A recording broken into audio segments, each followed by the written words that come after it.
Beneath a merciless desert sun, where survival demands a hardened heart, a solitary hermit named Cale finds a lost girl stumbling through the dunes. Offering her food and shelter breaks his vow of isolation, but when her father's fierce warriors arrive, Cale's quiet cave becomes a battleground of trust and secrets. What happens when a single act of kindness invites a storm? In the heart of the endless dunes, where the sun scorched the earth and the wind whispered secrets, lived a hermit named Cale. His home was a modest cave carved into a sandstone cliff, stocked with dried figs, flatbread, and a trickle of water from an underground spring. Cale had fled the world years ago, seeking solitude after a life of loss. The desert was his sanctuary, vast and unforgiving, mirroring the quiet ache in his heart.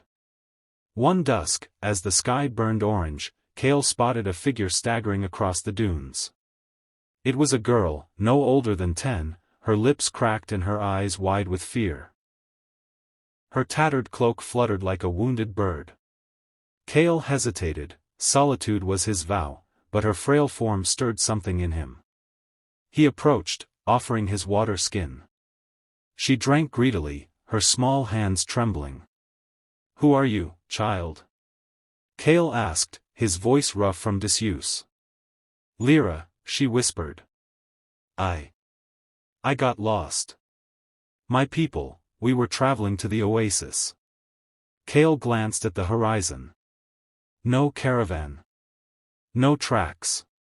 Just endless sand. "Come," he said, leading her to his cave. He gave her figs and bread, watching her eat with the desperation of someone who'd faced death and turned away. She spoke little, only that her father was a chieftain of the Zorani, a nomadic tribe known for their fierce loyalty and sharper blades. Cale's gut tightened. The Zorani were not forgiving to outsiders.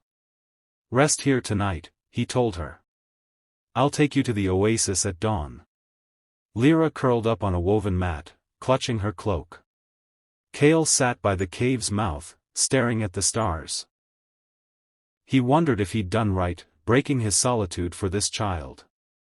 The desert had a way of punishing kindness. At first light, Cale packed a small satchel with provisions and led Lyra toward the oasis, a half-day's trek. She was quiet but stronger, her eyes scanning the dunes as if expecting rescue. They walked in silence, the heat rising with the sun. By noon, the oasis shimmered ahead, a cluster of date palms and a glittering pool. But as they neared, the ground trembled. Hoofbeats. Cale pulled Lyra behind a dune as a dozen riders crested the ridge.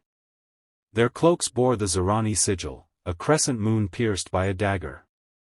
At their head rode a man with a hawkish face, his eyes like polished obsidian.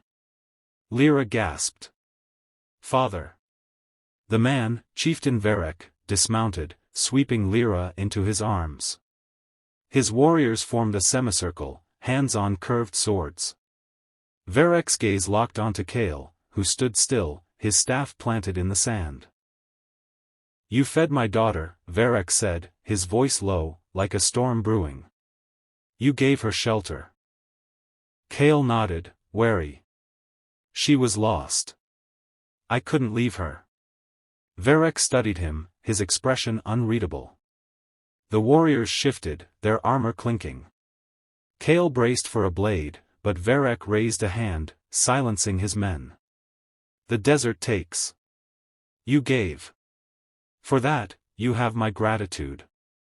Cale exhaled, but his relief was short-lived. Varek turned to his warriors. "We camp here tonight. The oasis is tainted, raiders poisoned the water days ago.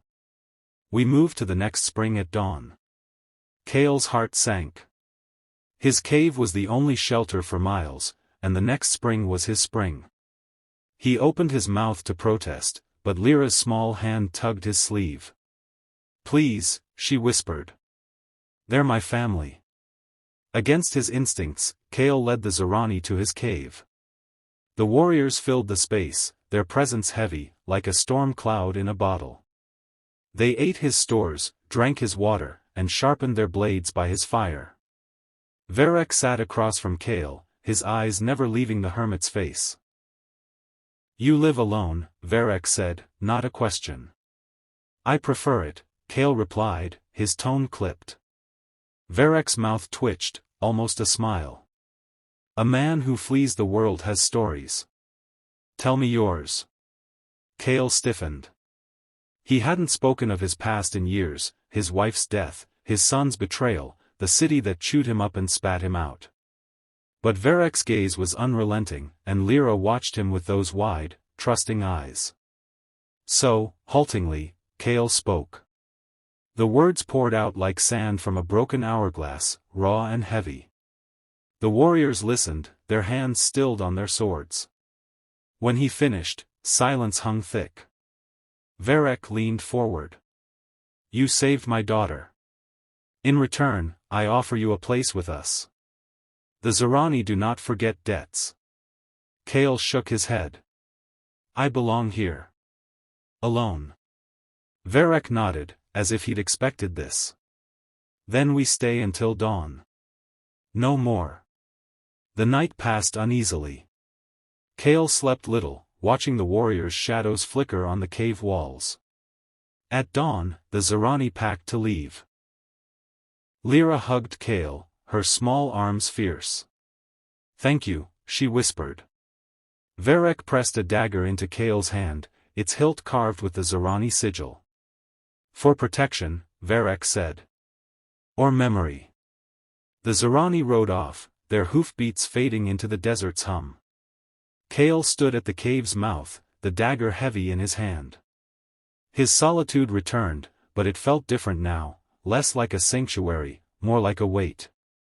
He looked at the horizon, where Lyra's caravan had vanished, and wondered if the desert had changed him, or if he'd changed it. Days later, a sandstorm unearthed a Zorani marker near the oasis, a stone etched with thanks. Kale smiled faintly.